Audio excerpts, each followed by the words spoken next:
dhowrka boqol oo kun ah ee soo xaroota ee haddana aan la horgeyn golo deegaan miisaaniyadiina aan ku jirin yaa isticmaala xildhibaan maxamed xaashi dalmar ma isdhihin karnaa xildhibaanku danihiisa gaarka uu ka waayey sida guddiga joogtada inuu ka soo muuqdo in oo wax mucaarado arrimahaasa keeni karta dadka dadweynaha wuxuu daacado ma dadkaan xoolo miya arrin miya meel lagu xaraynaa bas dadkaan dadkii shacabka mas'uulka ka ahaa oo ninkii ugu da'da weynaa oo odayga iyo maaragtay garta noo gooy jiray keenay in laga saaro groupkii maada ka baqeen hadda adiga arrimahaas banaanka soo dhigay sidii hore u dhacdo kale qodobada dhan hadii laga hadlo waa ka hadla hadaan dho waxa saxan ma jiraan laakiin xoogaa waxaan ka hadlaa macnaha waxyaabaha ugu muhiimsan iyo waxyaabaha badan waxyaabaha la qalday macnaha dadku howtulama ilaah ma ilaahiin gaadiidka maxaa loo ansixiyay gaadiidka waxa loo cashuurta gaadiidka dadweynaha waxa loo ansixiyay 2250 loo ansixiyay 2250 ilaa in saddexdii bilood laga helo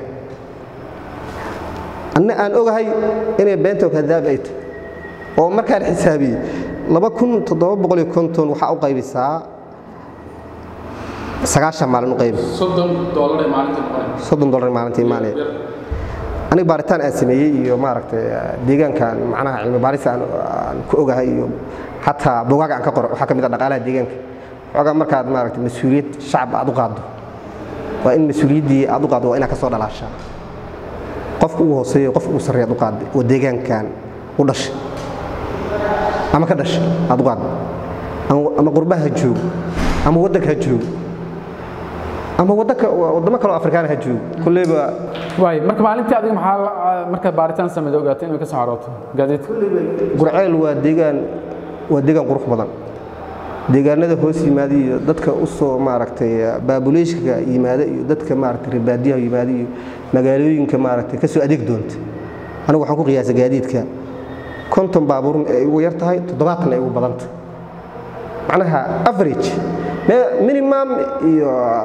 sheega maximum meesha ugu hooseeyay ilaa meesha ugu sareeyay ka soo qaado 70 baabuurta timaada ay ugu badan tahay 50 ay ugu yarta marka 50 ka soo qaad 50 ka soo qaado marka konta marka aan ka soo qaado baabuurtu way ku cashuuray konta marka aan ka soo qaado baabuur bal nooc ku cashuuray huumayaasha marka aan ka soo qaado $5 laga qaadaa saan ogahay kuwa yarka oo Pakistan kulliba ka been sheegi maayay shacabkiina ogyiino waa sheegi doonaa $3 laga qaadaa adigu waxa ka soo qaadaa marka average saddexdan soo keen kontanka baabuur waxa ku dhufataa $3 ku dhuf maalintii $3 ku dhuf 150 waxa ku dhufataa 150 ka 9 maalin ku dhuf waa saddexdii bilood u dhiganta macnaha 9 ka maalin 13,500 soo ma waxa ka goysaa 2,250 ka gooy 2,250 ka gooy 2,250 waxa miisaaniyada ma ansixiyeen miisaaniyada golaha deegaanku ay ansixiyeen oo anigu aan ku jirin 10,000 oo lacag tobanku xaqi ku maqanta way dadka looga qaadaa waxaas waa damir xumada na haysata deegaankeena haysata damir xumada golaha deegaanka haystay kamid waa 10,000 oo lacag ku dhow 10,000 way dadka lacagta looga qaadaa oo waxyaabaha la yaab kugu abuur way anigu uma gelin macnaha in golaha deegaanka uma gelin danteyda shakhsiga waa ka arkay tii shacabkana waa arkay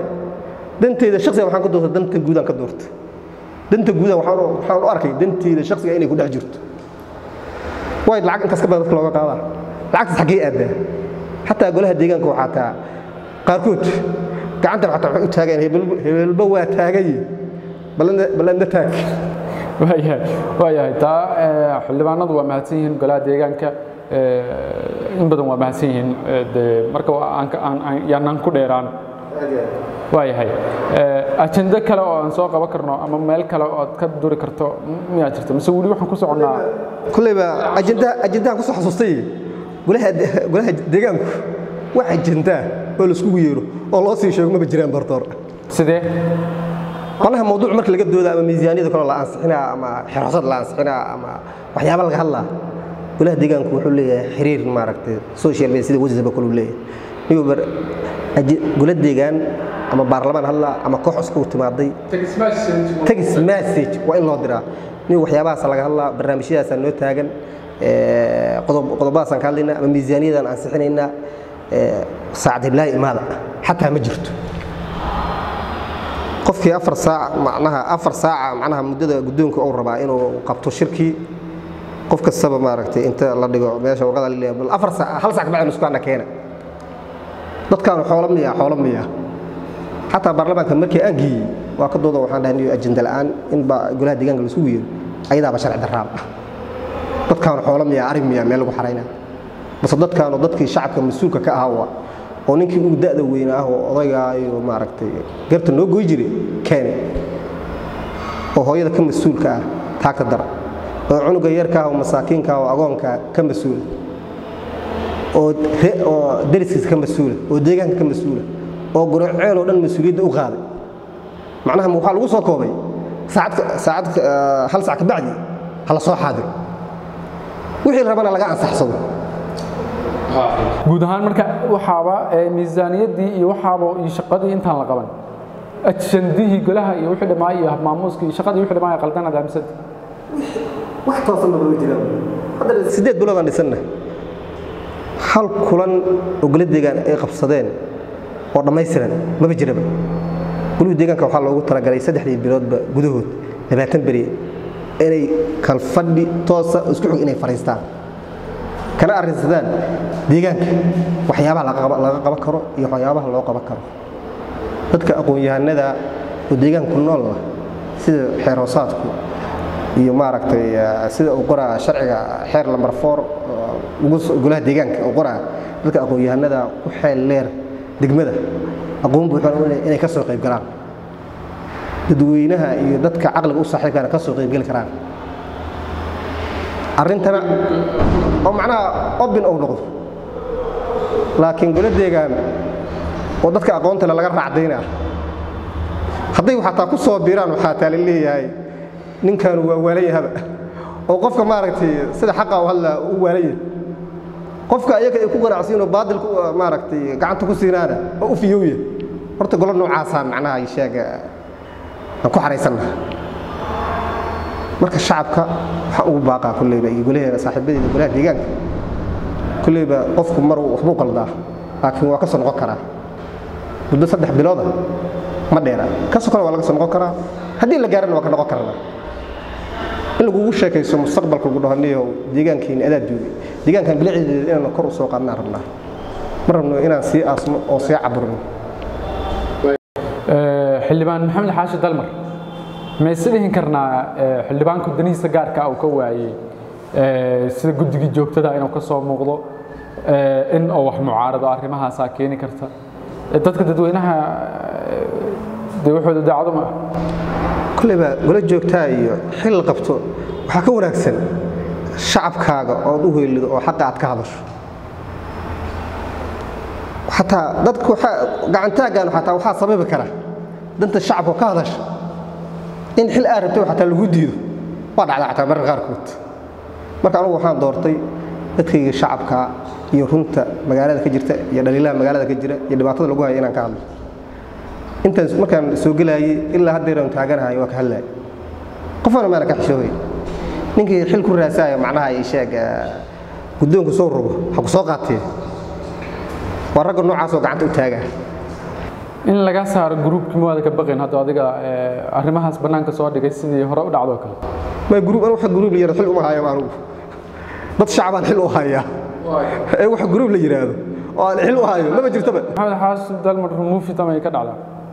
remove ma hare groupka dawladda baarlamaanka goliga deegaanka ma goliga deegaanka groupkii ma haddii cabsi aniga igu jirto maaragtay ama group laga saaray ama lagu tagoray maaha aniga dadka aan rabo in ay soo noolaadaan haddii Biden oo kale iyo Trump oo kale Mareykan waxa ka dhacay ogta Biden maanta iska hurdi karo shacabkiisa cadaadina warnii waxaas noo qabo oo caafimaadka bilaash nooga dhig ay taagan yihiin oo cashuurta naga qafiifi marka deegaankan gurceel waxaan ka rabaa shacabkooda inay soo noolaadaan oo ay guddoonka iyo golaha deegaanka ay miiska u garaacaan oo waxyaabaha ka maqan ay sheega karaan lacniyahu xilibaan lacagahaas aad sheegtay inagu hadda baaritaanna waa samay doonaa oo hadii ilaahay yiraahdo de ummadan inaan wax la qaybsanaan diyaar u nahay dadkii deegaanka iyo kuma talaayana waa adinka innaguna dadku warbaahinta soo bandhigi lahaayeen indhaha u ahaa inaan baaritaan ku sameeyo diyaaraan u ahay cadeemaha iyo waxyaabaha aad sheegtay inaad geydana waa jeclaan lahaa oo igula sameeyay ina geysid suuqa ariga meel walbo dadkana intu soo taabsi wax walba ku soo bandhigo ka soo intaas markaan ka soo tagno dhaqaalahaas aad sheegtay dhowrka kun ah dhowrka boqol kun ah soo xaroota haddana aan la horgeyn golo deegaan miisaaniyadiina aan ku jirin yaa isticmaala yaa isticmaala maamulkii codsigan dirsadaa isticmaala yaa kala isticmaala mijinniya inta dadkii lacagta ka qaato asay cuna lacagta dadkii yaa ka qaada dadka shacabka lacagta yaa ka qaada shaqaalay leedahay agaasimayaal leedahay shaqaal hooseyaadii ay leedahay yaa ka qaada jinni ma lacagta ka qaada dadka lacagta ka qaada ma arkaan miya annagu aragnaa taas isweydiino lacagtaasi wax dan guud oo lagu qabto miyaa jirta gurceel wax dan guud oo golo deegaan ay u qabtaan ama u hagaajino oo waxyaabaha aan kula dagaashanaaba xogaa maamul markii aad maartay sida